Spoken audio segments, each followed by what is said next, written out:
Pulso, pulso, pulso, pulso, pulso, pulso, pulso latino.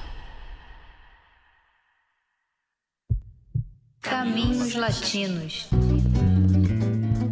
A série Caminhos Latinos América Central é uma parceria entre o Pulso Latino, o programa Realidade Latino-Americana da Unifesp e o Beta Coletivo Latino-Americanista. Abarcando uma área equivalente a Sergipe, mas com uma população 3 vezes maior, El Salvador tem o menor território e a maior concentração demográfica da América Latina. Essa terra de furacões, terremotos e vulcões é o único país da América Central que não é banhado pelo Caribe, e isso colaborou para que El Salvador nunca fosse uma república bananeira como Honduras, nem um enclave logístico como o Panamá. A presença estadunidense foi relativamente difusa até a Guerra Fria, e o que foi decisivo para colocar esse pequeno país sob a tutela imperial nos anos 80 não foram os negócios, mas a revolução. Então, nessa introdução à história do país, eu vou destacar esse contexto insurgente e a violência estatal que ele provocou, para depois falar do período de paz, entre aspas, que viu emergir o fenômeno das maras. Na política, depois de 20 anos em que o partido que nasceu da contra-insurgência dominou o país, o partido que nasceu da guerrilha chegou à presidência, isso em 2009, e eu vou discutir os dois mandatos do progressismo salvadorenho para entender o contexto em que chegou ao poder o atual presidente Nayib Bukele. O Bukele, aquele que adotou o Bitcoin como moeda e se descreve no Twitter como o ditador mais cool do mundo mundial. Mas isso vai ser o assunto da segunda parte desse episódio. Então vamos lá. Quando as diversas frentes guerrilheiras se uniram em 1980, adotaram como nome Frente Farabundo Martí de Libertação Nacional. Mas quem foi Farabundo Martí? Ele foi um comunista que lutou com Sandino na Nicarágua dos anos 20 e depois se tornou um dos líderes de um levante indígena camponês abortado. No começo de 32, houve eleições locais em El Salvador em que o recém-fundado Partido Comunista triunfou em diversas cidades, só que o governo suspendeu os resultados.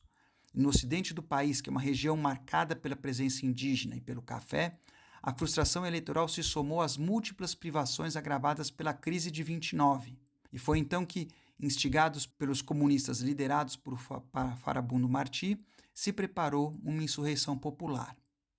No entanto, as forças repressivas capturaram e executaram os principais líderes às vésperas do levante. E esse levante serviu de pretexto para o então presidente Hernández Martínez promover uma matança sem precedentes. Estima-se que 30 mil camponeses indígenas foram massacrados. E a retórica anticomunista se fundiu a uma perseguição étnica, vitimando quem usava o traje nativo ou falava o idioma náhuatl, hoje quase extinto no país. Desde então, a reivindicação indígena é um termo marginal em El Salvador, diferente, por exemplo, da Guatemala. A matança anticomunista credenciou o presidente para comandar El Salvador por quase 15 anos. E o fim desse ensaio de participação popular na política foi também o início de presidências militares, que se estenderam por 5 décadas. Até 1980, El Salvador foi comandado por militares, mesmo quando houve eleições. Então, em El Salvador, o exército se converteu no eixo da dominação de classe, mesmo antes da Guerra Fria. Mas a Guerra Fria intensificou a sensibilidade contra-insurgente, ainda mais quando operários e estudantes entraram em cena. Nos anos 60, a criação do mercado comum centro-americano favoreceu um surto industrial no país, que passou a exportar manufaturados para outros países, como por exemplo Honduras. Só que essa situação gerou um mal-estar, porque muitos hondurenhos entendiam que eles estavam subsidiando o desenvolvimento industrial do país vizinho. E esse ressentimento foi agravado pela presença de 300 mil colonos salvadorenhos acusados de usurpar terras hondurenhas. Então, a soma de questões ligadas ao comércio bilateral, migração e questão agrária forneceram o caldo de cultura da xenofobia que detonou a expulsão de camponeses salvadorenhos em 69 a pretexto de uma reforma agrária. El Salvador, que assim como Honduras estava sob a ditadura militar naquele momento, respondeu invadindo o país vizinho. Esse conflito sangrento ficou conhecido como Guerra do Futebol, uma vez que ambos países também se enfrentavam nas eliminatórias para a Copa do Mundo naquele momento. A guerra afetou negativamente a integração regional e El Salvador, que perdeu o mercado hondurenho, mas também ficou sem acesso a rotas para transportar produtos para os países ao sul do Istmo, como a Nicarágua ou a Costa Rica. Ao mesmo tempo, o retorno de milhares de camponeses agravou o problema fundiário. Os sem terra, que correspondiam a 12% da população rural em 61, saltaram para 40% em 75. Esse aumento da tensão no campo correspondeu a um fechamento dos espaços para contestação nas cidades. A prosperidade dos anos 80 se refletiu na organização dos trabalhadores e o número de sindicatos dobrou naquela década. Então, o agravamento das condições de vida num contexto de fechamento político motivou a constituição de 4 organizações políticas militares nos anos 70.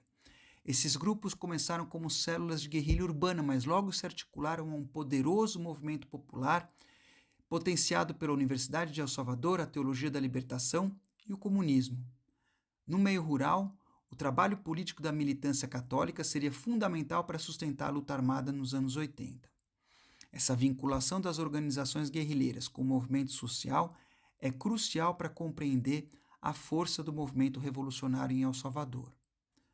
Por outro lado, surgiram esquadrões da morte como a Falange e a Mão Branca, cujo espírito foi sintetizado no slogan "Seja patriota, mate um padre". Quando as eleições presidenciais de 77 foram fraudadas, como já tinha acontecido em 72, manifestantes ocuparam a Praça da Liberdade na capital e foram massacrados. Essa violência levou muitos militantes moderados a apoiarem a luta armada e, em alguns casos, se incorporarem às guerrilhas.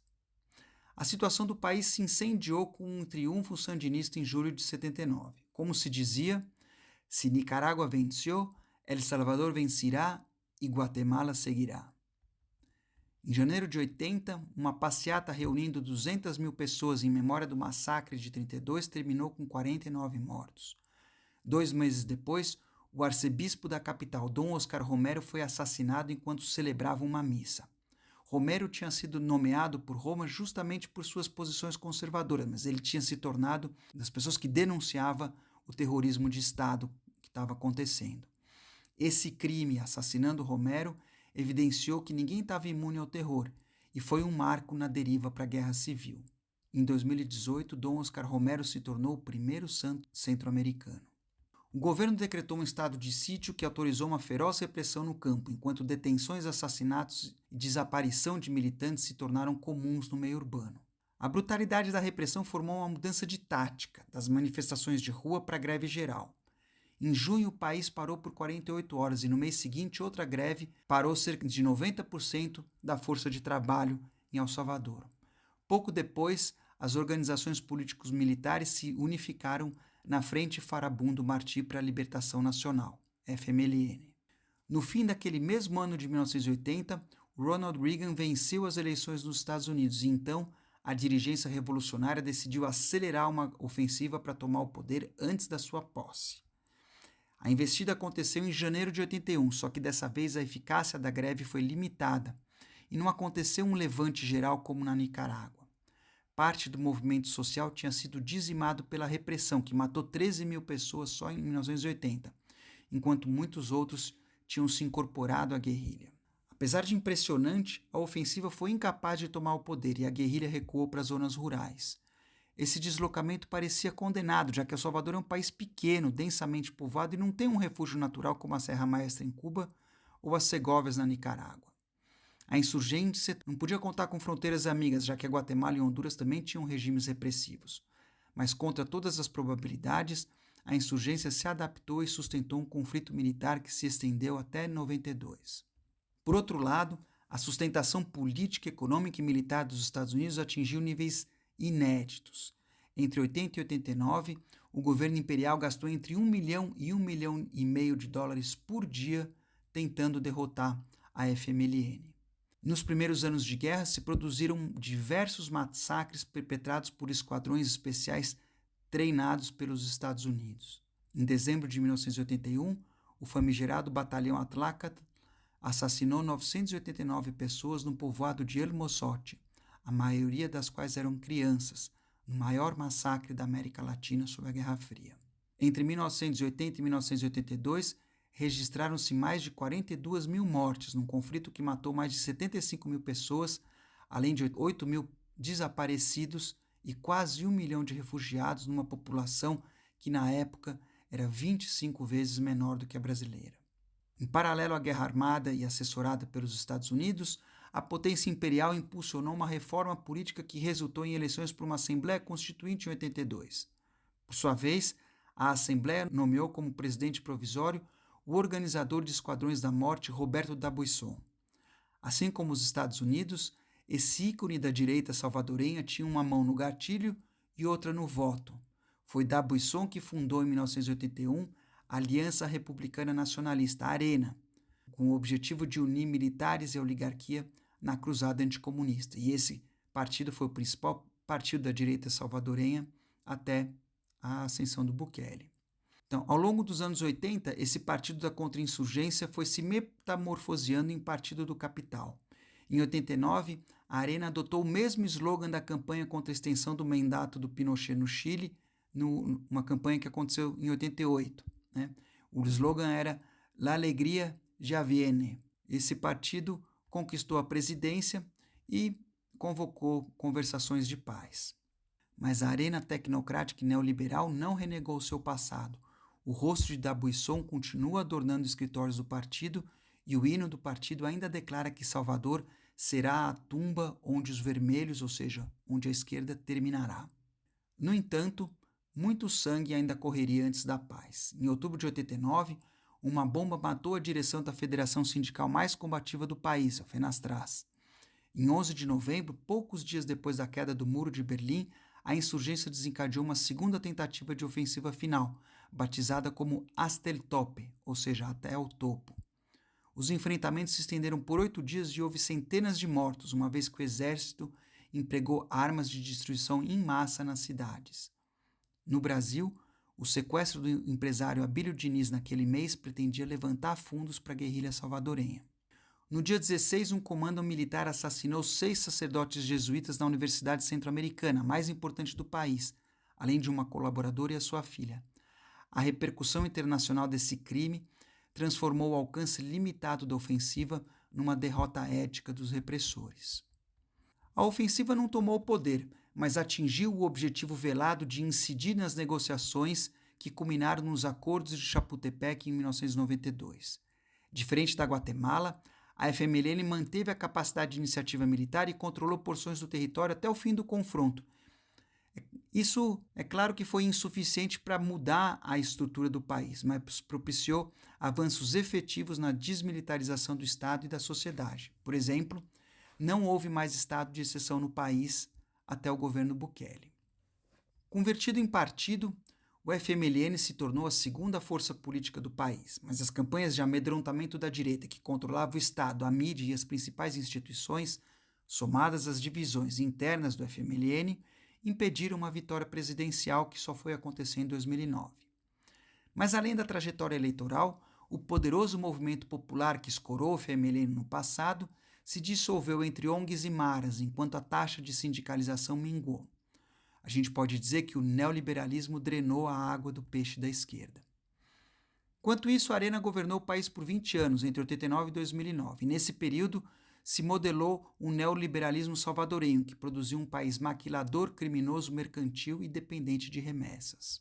À maneira da Guatemala, com a paz, os bancos, telecomunicações, a energia e a previdência foram privatizados. Também se promoveu a liberalização comercial, a expansão de zonas francas das maquiladoras e exportações não tradicionais. Nas palavras do então presidente do país, a meta era incorporar El Salvador na cadeia de produção mundial, transformando o país em uma grande zona franca que seria uma nova Hong Kong. Só que não, El Salvador não virou Hong Kong. Então, como em outros países da região, a liberalização econômica provocou um desequilíbrio estrutural da balança comercial da ordem de 20% do PIB. E esse desequilíbrio não foi compensado pela expansão das maquilas, do extrativismo, nem exportações não tradicionais, mas sim pelas remessas. Se em 78, antes de começar a guerra, 67% das divisas do país se originavam das agroexportações e 9% de remessas, em 2006, 55% das divisas provinham de remessas e só 4% de agroexportações tradicionais. A deterioração das condições de trabalho no campo e na cidade impulsionou a migração, mas também engendrou as maras, um fenômeno que condensa os problemas que a sociedade salvadorenha não endereçou no pós-guerra. A origem dessas gangues remete ao conflito armado, quando os jovens escaparam para Los Angeles, mas lá nos Estados Unidos se confrontaram com a exclusão social e a pobreza que deram origem a essas gangues, que se conhecem hoje como maras. Posteriormente, o governo Clinton iniciou uma política de deportação em massa dos salvadorenhos convertidos em pandilheiros, que é um outro nome que se refere a as gangues. Então vejam vocês que a imigração seguida de deportação está nas raízes das maras e, por sua vez, na atualidade, a violência das maras multiplica a imigração. Se os anos 80 trouxeram a promessa de paz, a El Salvador, dominado pelas maras, já registrava 10 anos depois 127 assassinatos por 100 mil habitantes, o que era a taxa mais alta do mundo. Um dia sem homicídios em El Salvador no século XXI se tornou tão improvável como amanhecer sem sol. A resposta estatal foi a militarização da segurança pública. Em 2003, o governo Francisco Flores lançou um Plano Mano Dura, que o seu sucessor Antônio Sacra reciclou com o original nome de Plano Super Mano Dura. Entre 2003 e 2006, a taxa de homicídio cresceu 50% e durante o mandato de Sacra, a população carcerária dobrou. De maneira similar ao que aconteceu no Brasil, as maras passaram a controlar os centros penitenciários que se tornaram centros de comando do crime. Em resumo, as políticas de mano dura levaram à profissionalização das maras, que transitaram de ser um fenômeno eminentemente identitário para se tornarem empresas com vínculos estreitos com o crime organizado. Imersos num cotidiano de extorsão, violência e insegurança, muitos salvadorenhos vivem então a imigração como uma fuga. Nesse quadro, a vitória do FMLN na eleição presidencial de 2009 trouxe esperança que esse quadro mudaria. Paradoxalmente, foi só quando o partido apresentou uma cara nova que não se identificava com o passado armado e nem com o próprio partido, que a FMLN chegou à presidência. Maurício Funes é um comunicador televisivo com credibilidade e audiência, mas sem nenhuma experiência política. A sua campanha eleitoral foi assessorada pelo marqueteiro João Santana, aquele que foi responsável pelas campanhas petistas entre 2006 e 2014.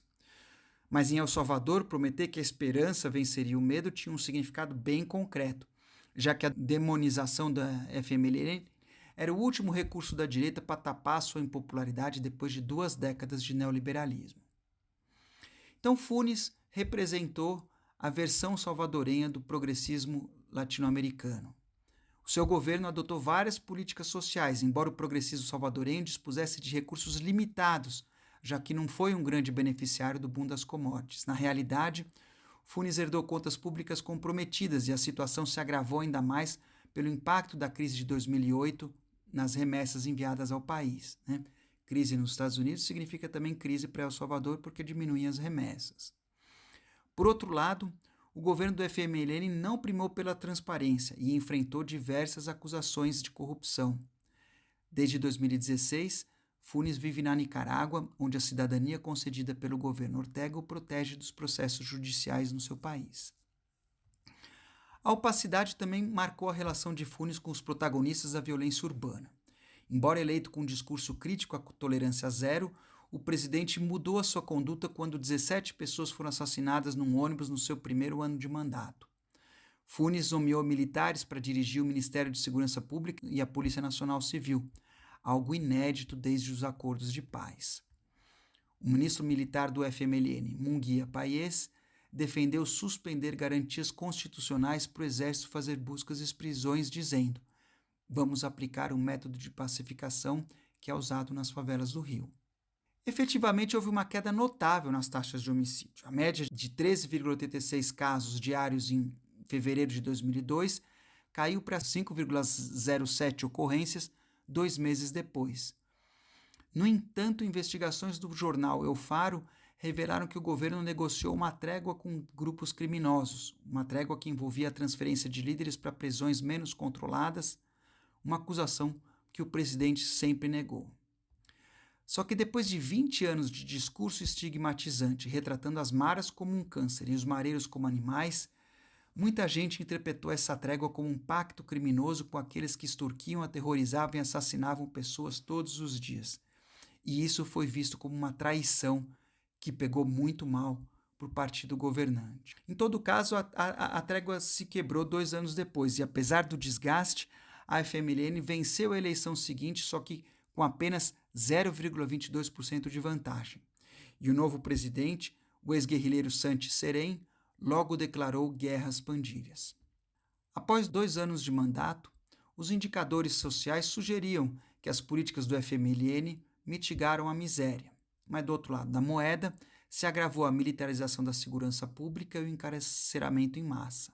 No conjunto, aos olhos da população, a esquerda foi incapaz de mudar as condições de vida da maioria, enquanto as engrenagens da despossessão e violência, como as maras, a maquiladora e o agronegócio, se aprofundaram.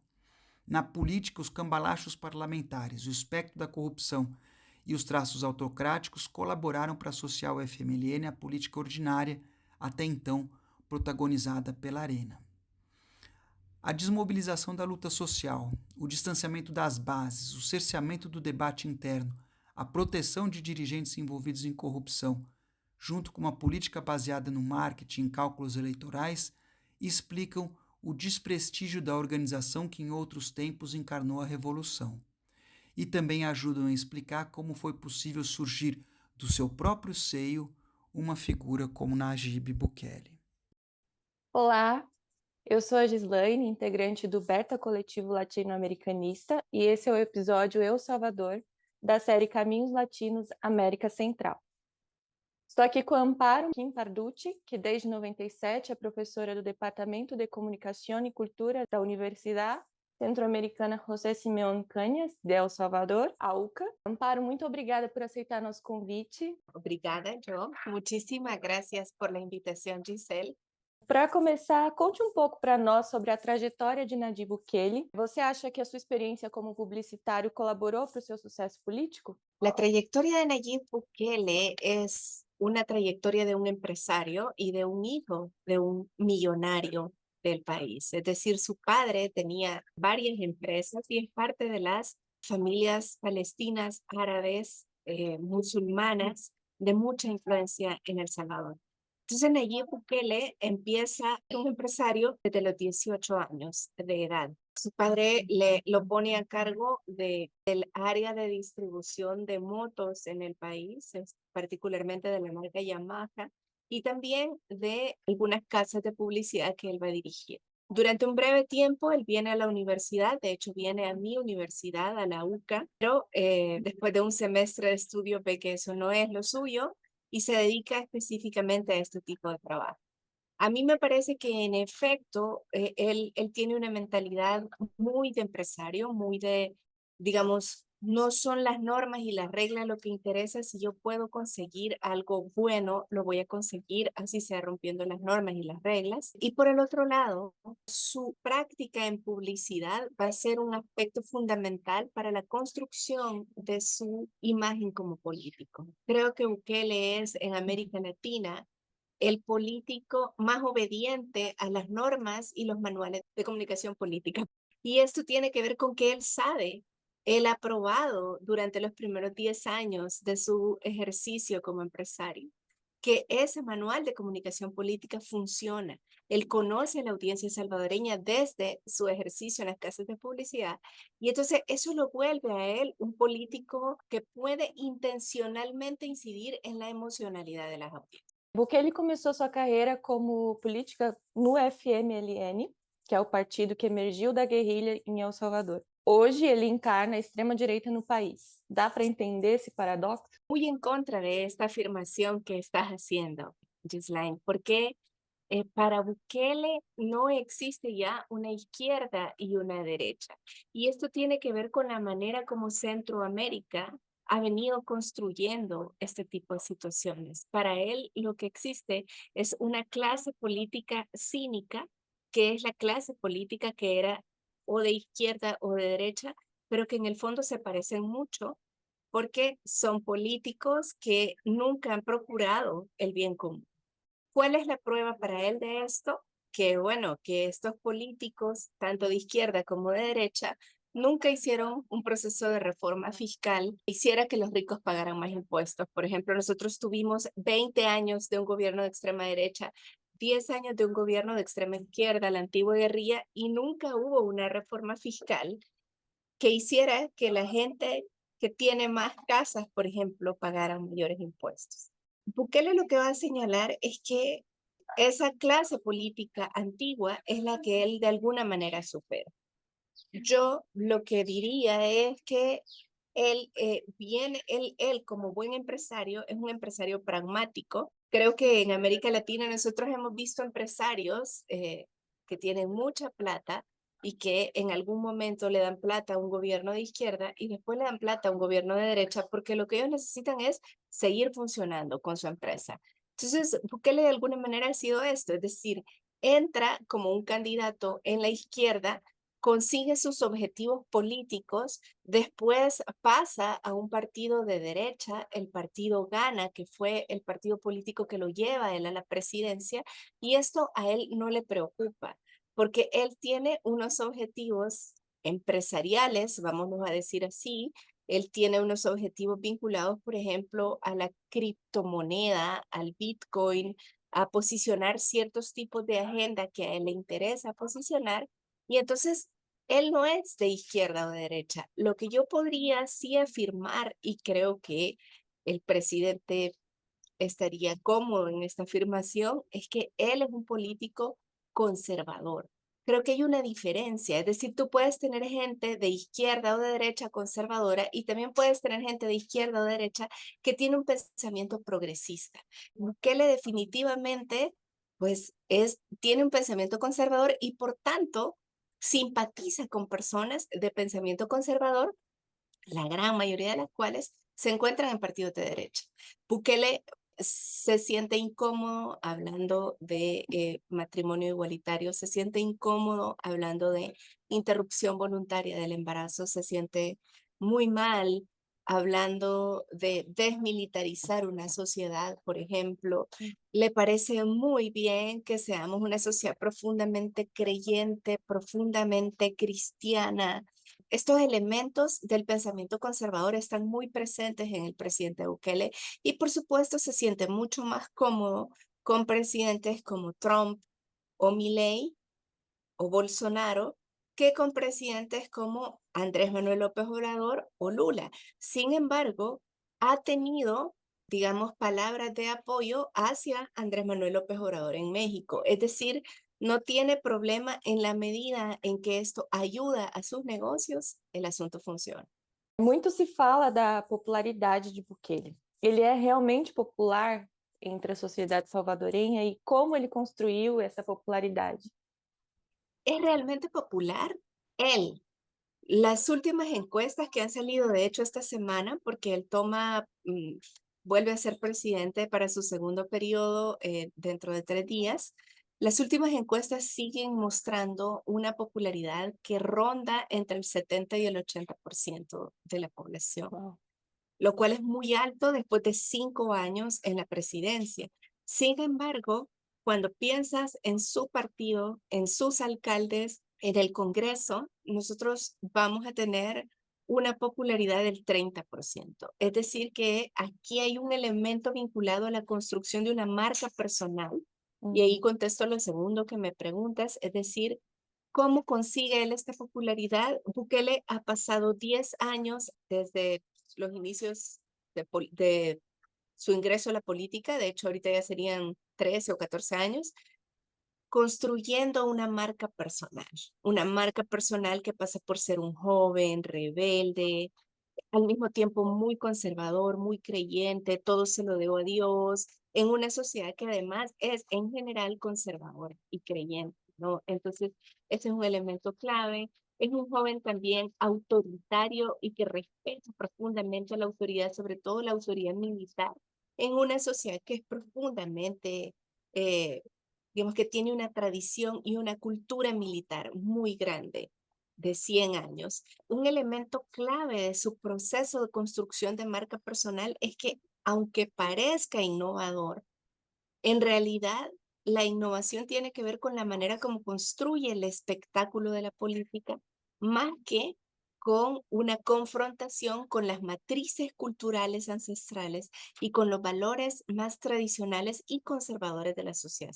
Falando em cultura militar, Frequentemente, as questões de violência e segurança elas são instrumentalizadas na propaganda de governos autoritários e de extrema-direita mundo afora. No caso de El Salvador, as maras e as pandilhas são um ponto-chave para entender isso. Você poderia resumir para nós como Bukele instrumentalizou essa questão e fez do país o maior em taxa carcerária do mundo? Bukele hizo una estrategia que, otra vez, comunicacionalmente fue muy brillante, más allá de que seguramente tuvo que ir acomodando ciertas cosas. Cuando Bukele llega a la presidencia en 2019, él dice públicamente que va a poner en práctica un plan de control territorial. ¿En qué consiste este plan de control territorial? Él dice que es una información reservada porque pues el tema de violencia es muy complicado, entonces no nos lo va a explicar. Simplemente de pronto se empieza a ver que los homicidios empiezan a bajar en 2019. Lo que sabemos ahora, a partir de investigaciones periodísticas independientes, es que en 2019 Bukele lleva a cabo una gran negociación con las distintas pandillas en el país para que los homicidios bajen en efecto. Estas negociaciones permitían que los pandilleros, sobre todo los jefes de las grandes clicas, es decir, de las organizaciones, tenían ciertas prerrogativas carcelarias, como por ejemplo mejor comida, más visitas de prostitutas y de otras mujeres que eran en algunos casos parejas, eran las prerrogativas. Entonces, Bukele empieza un proceso de negociación que permite que bajen los homicidios y estos homicidios se mantienen bajos. Después, en 2020 viene la pandemia. Eso permite mantener un control territorial muy grande. Además, Bukele toma medidas de completo aislamiento en todo el país, es decir, tenías prohibido salir. Había ciertos horarios en los que de acuerdo a tu cédula de identidad podías salir, pero digamos, la restricción era muy severa. Esto permite también que la violencia se mantenga controlada. Y posteriormente, digamos, saliendo de la pandemia, a inicios de 2022, hace 2 años, cuando ya de alguna manera todos estamos de nuevo en marcha, estas negociaciones con las pandillas empiezan a quebrarse. Y hay una pandilla particularmente que dice que no está obteniendo los beneficios que quieren porque hay unos líderes que tendrían que haber salido del país y son capturados.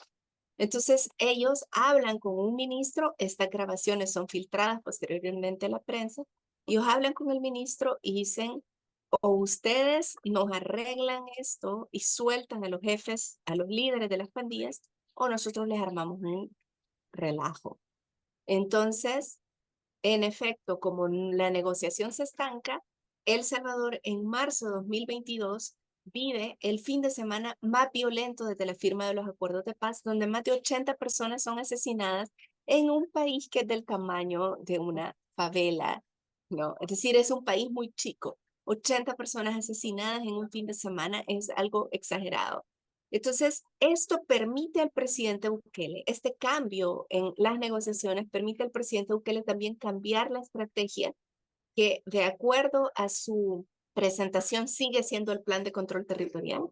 Y en este caso lo que él hace es, en ese momento, declara un régimen de excepción y da una orden a los distintos funcionarios y a los distintos agentes de seguridad, al ejército, a la policía, a la naval, a la fuerza aérea, para decirles, estamos en guerra contra las pandillas y ustedes van a capturar a todo aquel que sea denunciado a través de una llamada anónima. No necesitamos probar que ha hecho algo malo. No necesitamos saber si en efecto era pandillero. Usted captura a toda la gente. Esto lleva a 70,000 capturas nuevas que engrosan las 60,000 capturas que ya habían y te llevan a una sobrepoblación carcelaria en un país otra vez muy pequeño que se vuelve básicamente una cárcel para el 10% de la población. Mucha de esta gente sigue 2 años después esperando que haya un juicio. El presidente lo que ha dicho es que va a hacer juicios masivos, está pidiendo hacer juicios de 1,000 personas, por ejemplo. Entonces estas 1,000 personas son parte de esta pandilla, las vamos a enjuiciar a todas juntas y las vamos a condenar. Y va a ser una condena pues muy radical. ¿Qué es lo que sucede? Que En estas 70.000 capturas, en efecto, había pandilleros. En efecto, las pandillas que estaban territorialmente extorsionando y violentando a la población son capturadas, pero también es capturada mucha gente inocente.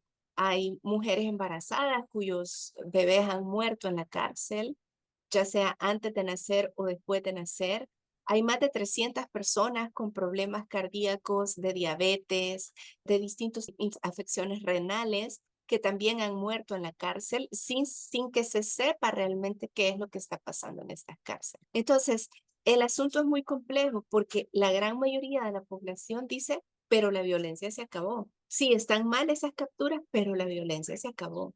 Y entonces el presidente Bukele, a través de procesos de comunicación política y con una gran parafernalia comunicacional, consigue un gran apoyo para este tipo de régimen de excepción profundamente militarizado y militarizante en la sociedad, pero en una sociedad que está muy acostumbrada al autoritarismo y en una sociedad en donde solamente de cada 100 salvadoreños, 3 llegan a la universidad, ¿no? Es decir, la mayoría de la gente pues vive de una manera muy precaria y eso permite que la gente lo que analice sea el corto plazo, porque estás acostumbrado a sobrevivir y no a vivir, ¿verdad? Somos un país en donde la gran mayoría de la población además se encuentra desempleada, está en el sector informal de la economía, ganas 300 o $200 al mes en un país donde la canasta básica ya está en $350 al mes. Entonces, en realidad, no tener al pandillero ya es una gran ganancia. Si el presidente quiere seguir haciendo sus negocios, pues lo vamos a dejar. Y ese ha sido como la manera como se ha construido esto. E não dá para dizer que o governo derrotou as maras, apesar de ter baixado os índices de violência. Bom, agora o Bukele acabou de chegar ao seu segundo mandato, o que parecia inviável de acordo com as normas eleitorais de El Salvador. Como isso aconteceu? Bueno, hizo una interpretación de la Constitución. A ver, Bukele ha ido haciendo reformas a distintos procesos legales. Cuando él gana la mayoría en el Congreso, lo primero que hace es destituir a los magistrados de la Sala de lo Constitucional y eso le permite poner a unos magistrados afines a él que van a hacer interpretaciones de la Constitución a favor del presidente. Entonces, ¿qué es lo que hacen los magistrados? Aunque en distintos momentos las legislaturas anteriores se habían cuidado mucho de dejar claro que no podía haber una reelección consecutiva. Los magistrados nombrados por Bukele lo que interpretan es que si el presidente deja de ser presidente durante 6 meses, él puede optar a un nuevo mandato porque ha dejado de ser presidente y ha habido una persona interina que ha sido nombrada.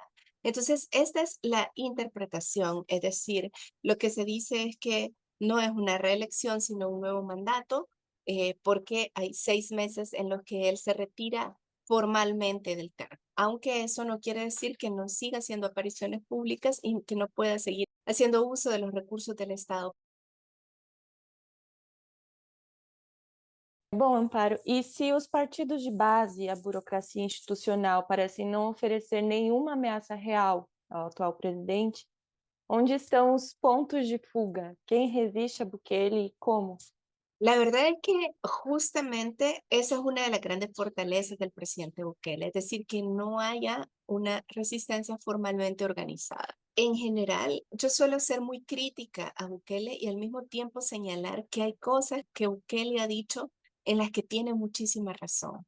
Por ejemplo, Bukele tiene muchísima razón cuando él señala que la gran mayoría de los políticos de este país se han beneficiado de la política y no han sabido escuchar al pueblo salvadoreño. Entonces, los partidos políticos tradicionales están en este momento pagando la consecuencia de haberse aprovechado tanto de la población y de no haber escuchado al pueblo salvadoreño en general. Entonces, en efecto, no hay oposición. ¿Quién se está oponiendo o quién se resiste? Fundamentalmente los movimientos feministas y los movimientos ecologistas.